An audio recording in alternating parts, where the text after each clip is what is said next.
श्री रामचंद्र ने गुरु श्रेष्ठ विश्वामित्र से पूछा, हे गुरु श्रेष्ठ, किस कारण से महर्षि कश्यप की पत्नी दिति ने अपने पुत्र को 1000 वर्ष तक गर्भ में धारण किया था, और जब शिशु का जन्म होने वाला था तब देवराज इंद्र ने ऋषि पत्नी दिति के गर्भ में घुसकर उस शिशु के 7 टुकड़े क्यों कर दिए थे, और इंद्र के द्वारा गर्भ में शिशु के 7 टुकड़ों का क्या हुआ? क्या वह शिशु आज भी जीवित है? हे मुनिवर, मेरे मन की जिज्ञासा को शांत कीजिए। दोस्तों, वीडियो बड़ी रोचक है, इसे पूरा एवं अंत तक देखिए और वीडियो लाइक एवं चैनल को सब्सक्राइब कर दीजिए। भगवान प्रभु श्री राम की जिज्ञासा को शांत करते हुए ऋषि विश्वामित्र बोले, हे रामचंद्र, अपने पुत्रों का विनाश होने पर दानवों की माता दिति को बड़ा दुख हुआ। उन्होंने अपने पति कश्यप से कहा, भगवान, देवताओं ने मेरे पुत्रों का विनाश कर दिया है। यदि मैं तपस्या करके इंद्र का विनाश करने वाला पुत्र प्राप्त करना चाहती हूँ, हे भगवान, आप मेरे गर्भ से इंद्र का विनाश करने वाला पुत्र उत्पन्न कीजिए। दिति की यह बात सुनकर महर्षि कश्यप ने उत्तर दिया, तुम्हारी इच्छा पूरी होगी, तुम्हारा कल्याण हो। यदि तुम पवित्रता से रहोगी तो 1000 वर्ष पूरे होने पर इंद्र का विनाश करने वाला पुत्र प्राप्त करोगी। यह कहकर महातेजस्वी महर्षि कश्यप उनका स्पर्श करके और तुम्हारा कल्याण हो यह आशीर्वाद देकर तपस्या करने चले गए। उसके बाद दिति कुशप्लव नामक स्थान में जाकर तपस्या करने लगी। उस समय देवराज इंद्र वहां आकर उनकी सेवा करने लगे। दिति को अग्नि, कुश, लकड़ी, पानी और फल मूल आदि जिन वस्तुओं की आवश्यकता पड़ती थी वह सब इंद्र ला देते थे। यहाँ तक कि जब दिति को थकावट मालूम होती थी तब इंद्र उनके हाथ पैर भी दबा देते थे। हमेशा उनकी सेवा करते हुए उनके पास रहते थे। इस प्रकार 990 वर्ष बीतने पर दिति ने प्रसन्न होकर इंद्र से कहा, बेटा, 10 वर्ष मेरी तपस्या में और बाकी हैं। तपस्या पूरी होने पर तुम्हारे भाई होगा, तुम्हारा कल्याण हो। यद्यपि मैंने तुमको जीतने के लिए यह पुत्र उत्पन्न करना चाहा था, किंतु अब तुम उसके साथ तीनों लोकों को जीतोगे और सब सुख भोगोगे। तुम्हारे पिता महात्मा कश्यप ने मुझे वरदान दिया है, 1000 वर्ष बीतने पर मेरे गर्भ से पुत्र उत्पन्न होगा।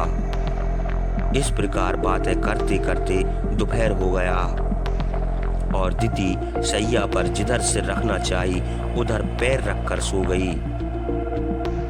सिर के स्थान पर पैर और पैरों के स्थान पर सिर रखकर दिति को सोते हुए देखकर इंद्र बड़ा प्रसन्न हुआ और हंसने लगा।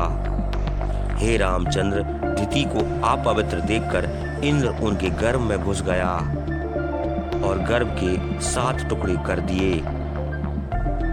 जब वज्र से घायल होकर गर्भ में बालक रोने लगा तब दिति जाग पड़ी। बालक का रोना सुनकर रो मत कहकर इंद्र उसे समझाने लगा और रोते हुए 7 टुकड़ों के प्रत्येक 7 खंड कर दिए। इसका वध ना करो।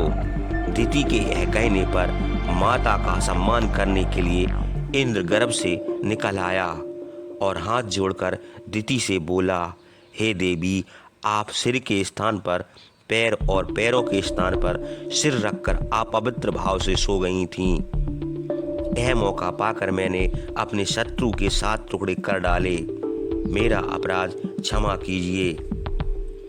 अपने गर्भ को खंडित देखकर दिति बहुत दुखी हुई और नम्रता के साथ दुर्धर्ष इंद्र से कहने लगी, देवराज, तुमने मेरी अपवित्रता के दोष से मेरे गर्भ के 7 टुकड़े कर दिए। यद्यप इस विषय में तुम्हारा कुछ अपराध नहीं है।